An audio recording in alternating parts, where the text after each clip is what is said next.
Hej, hej, witaj serdecznie na moim kanale, witaj w szybkim Story Time. Dzisiaj opowiadam o imigrantach, a właściwie o jednej sytuacji, którą miałam.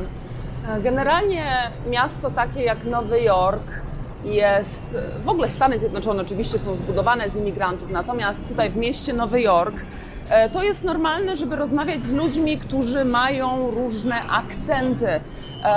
Tak naprawdę nawet jak pracuję na planach filmowych, to może 40% z tych ludzi, którzy ze mną pracują na planie filmowym, też są z zagranicy albo są pierwszą na przykład generacją, pierwszym pokoleniem tutaj.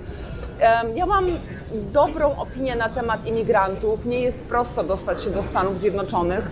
Trzeba przejść nie lada wyzwania, wydać mnóstwo pieniędzy. Ja miałam to szczęście, że moją zieloną kartę zasponsorowała firma. Tutaj dziewczynka na przykład siedzi, też pewnie imigrantka z napisem help me tam z facetem. Tego akurat nie lubię, jak do żebrania wykorzystuje się dzieci, no ale to inna historia. Wrócę do tej historii o imigrantach. Więc imigranci przeszli, borykali się z nie lada wyzwaniami, żeby w ogóle tutaj się dostać.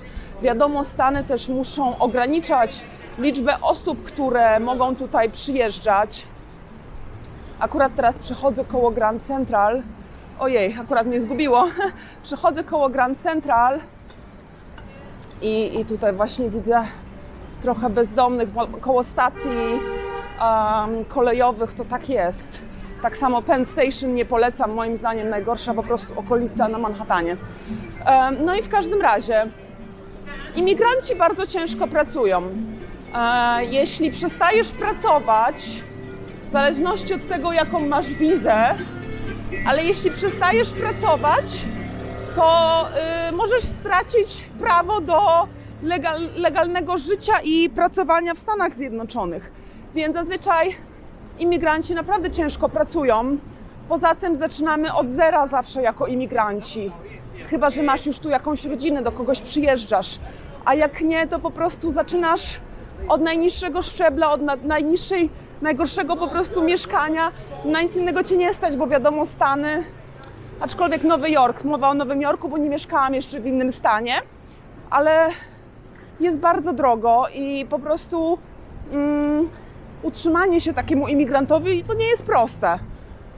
I powiem Wam, ostatnio miałam taką premierę na temat mojego najgorszego dnia w Stanach Zjednoczonych. I zachęcam do obejrzenia sobie tego odcinka. Trochę polityczny, za to przepraszam od razu. Tam akurat w tle Grand Central. Przechodzę teraz. Idę akurat do pracy, do mojej drugiej dzisiaj pracy, ponieważ jestem ciężko pracującą imigrantką. No i w tym odcinku o moim najgorszym dniu w USA pod koniec opowiadam historię, którą chciałam dodatkowo nagrać tutaj na Storytime. A jest to historia mojego menadżera w pracy, który też jest imigrantem i zobaczył mnie właśnie podczas mojego najgorszego dnia w USA. Nie powiedziałam mu, o co chodzi, ale widział, że coś jest nie tak. I przyszedł do mnie i powiedział tak: głowa do góry, nie przejmuj się, musisz być silna, my jesteśmy imigrantami i my musimy dawać z siebie jeszcze więcej niż tutaj Amerykanie, żeby się przebić, żeby przetrwać. My musimy być silni, bo jest nam tutaj ciężej, także nie możesz się załamywać, idziemy do przodu. I tak właśnie jest. Tak jest, że jako imigrant nie można się poddać. Jeśli się poddajesz, jest to równoznaczne z tym, że wracasz do domu, no bo nie udało ci się, tak? Nie masz już sił na dalszą walkę, więc wracasz do swojego kraju albo lecisz do innego kraju. No tego faktem ten kraj, Ameryka, USA, ten kraj potrzebuje imigrantów. Bez imigrantów nawet nie miałby ich kto wyżywić. Nie miałby im kto rozwozić jedzenia, gotować, sprzątać, pracować w fabrykach, pracować na polach. To są wszystko imigranci. Amerykanie nie chcą wykonywać takiej pracy. Amerykanie chcą firmy zakładać które będą wykorzystywały pracę właśnie takich imigrantów. No, także to w skrócie moja historia. Zobaczcie sobie naprawdę ten odcinek o moim najgorszym dniu w USA.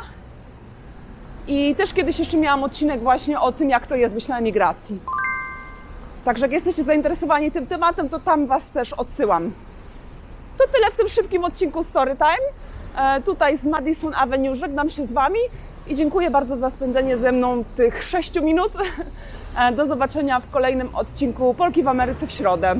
W środę jak zawsze dłuższy odcinek, a w niedzielę Storytime. Pa!